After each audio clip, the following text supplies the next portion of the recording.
On behalf of the Philippine delegation, I wish to thank you all for participating in today's roundtable meeting. I also wish to thank the Saudi Ministry of Investment for co-organizing this meeting with the Department of Trade and Industry. I am pleased to note that the immense support that the ministry, led by His Excellency Minister Khalid Al-Fali, has provided us in making this event possible. It is my first visit to the region since I assumed the presidency in June of 2022, and I am most grateful to be welcomed by your confidence in the Philippines and the Filipino people. The kingdom is home to the largest population of overseas Filipinos in the world, as close to at around 1 million OFWs, or overseas Filipino workers, as well as the largest community of Filipino professionals in industries such as engineering, architecture, and healthcare. I also wish to acknowledge the valuable contributions of the companies who are taking part in strengthening this cooperation. With an estimated value of over $120 million, the agreements that will be signed today are set to benefit more than 15,000 Filipinos in training and employment opportunities across a wide range of professions in the construction industry.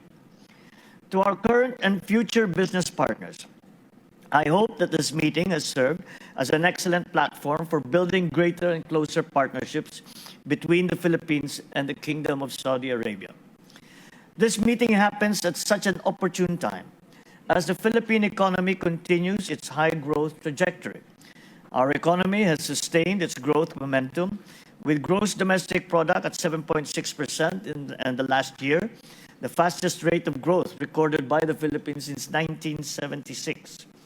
Meanwhile, foreign direct investments posted $9.2 billion in net inflows last year.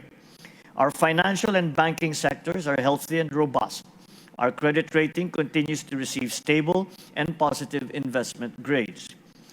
Indeed, the Philippines' economic achievements in the past year reflect the sustained efforts of this administration, supported by the private sector, in fostering an enabling business environment, cutting red tape, lowering the cost of doing business, and improving competitiveness.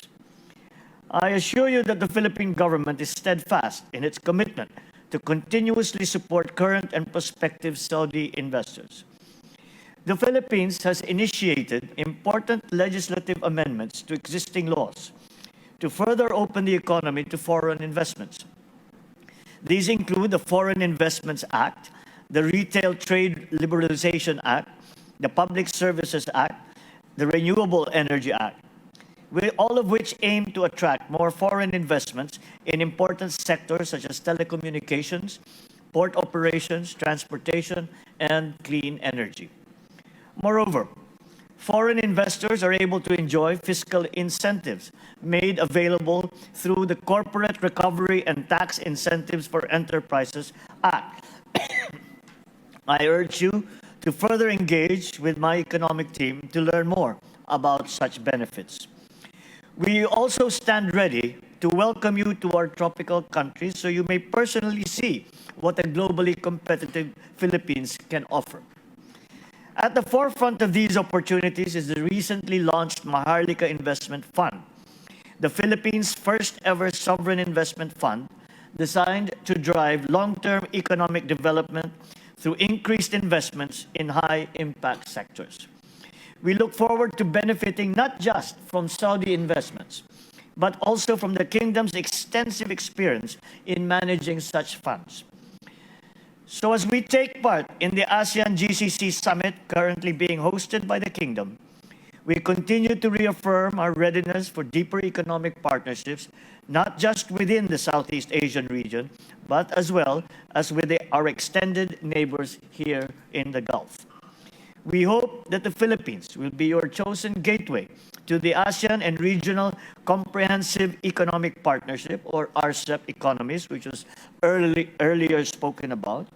And on that note, I hope that the Saudi business leaders present here today will further make it happen in the Philippines.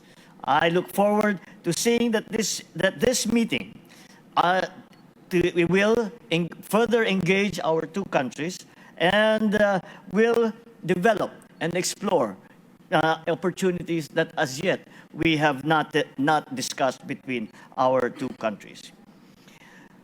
We hope to see all of you to visit the Philippines, to see what the opportunities are, and for us as well, for our part in the Philippines, to bring our teams to the kingdom.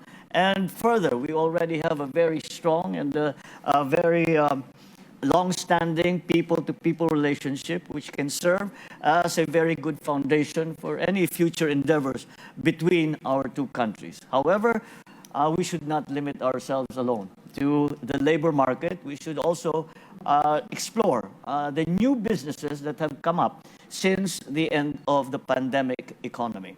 And that is the area where I think that the GCC and ASEAN will find as a fertile ground for future investment, and also for the Kingdom of Saudi Arabia and the Republic of the Philippines to further strengthen the ties, not only in trade, but in areas of telecommunication, healthcare, energy, and even agriculture, as what's been spoken about. The central tenet of our plans for development in the Philippines is very much to regard our private sectors as partners in this development program. We recognize that government is good at many things, but there are other things that the private sector does better. And with that partnership, we can look forward to further growth, further strengthening of our relationships, and a better future for both our countries. Thank you. Maraming salamat. Shukron.